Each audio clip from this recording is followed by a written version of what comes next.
राज ठाकरे। जमलेल्या माझ्या तमाम मराठी बांधवांनो, भगिनींनो आणि मातांनो,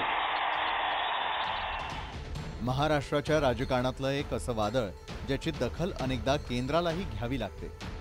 मनसे पक्षाची स्थापना केल्यानंतर राज ठाकरे हे झुंजार नेतृत्व महाराष्ट्राच्या तरुणांना आणखी जवळच वाटू लागलं।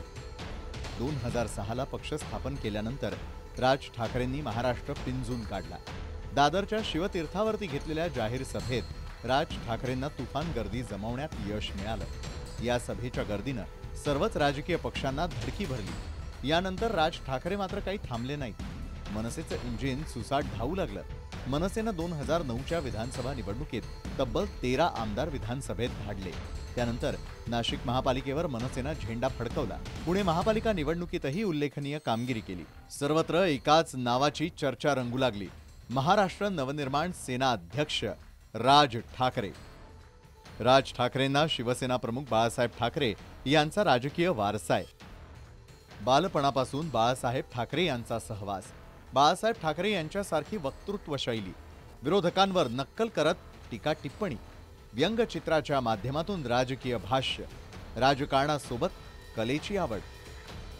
बाळासाहेबांच्या छायेत वाढलेल्या राज ठाकरेंचा राजकीय वावरही अगदी त्यांच्याच सारखा। अनेकदा हे त्यांच्या सभेतून आणि मुलाखतींमधून महाराष्ट्राच्या जनतेला दिसून आलंय। परंतु 2014च्या विधानसभा लोकसभा निवडणुकीत मनसेला अपयश आलं। मुंबई महापालिकेच्या निवडणुकीतही मनसे सपशेल अपयशी ठरली। सभेला येणाऱ्या गर्दीचं राज ठाकरेंना मतात परिवर्तन करण्यात अपयश आल्याच्या चर्चा रंगू लागल्या।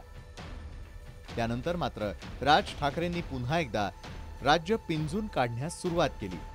पक्ष बांधणीवर जोर दिला, पंतप्रधान मोदी आणि भाजपवरती हल्लाबोल चढवला। मनसे कार्यकर्त्यांचं खळखट्याक, राज ठाकरेंची सोशल मीडियावरून कुंचल्यातून जोरदार फटकेबाजी केली। कृष्णकुंजवर जनतेची गर्दी जमू लागली, त्यामुळे मनसेच्या इंजिनला नवं बळ मिळालं। दरम्यानच्या काळात राज ठाकरेंनी उत्तर भारतीयांच्या मंचावर हजेरी लावली। हिंदीमधून केलेल्या भाषणामुळे उत्तर भारतीयांबाबतीतली त्यांची भूमिका त्यांनी स्पष्ट केली। निवडणुकीसाठी राज ठाकरे यांची रणनीती काय असेल, महाराष्ट्राच्या सत्तेत राज ठाकरेंची मनसे कोणती भूमिका निभावतंय, याचं भवितव्य आता महाराष्ट्राची जनताच ठरवेल। दिनेश दुखंडेसह अमित राणे, जय महाराष्ट्र न्यूज।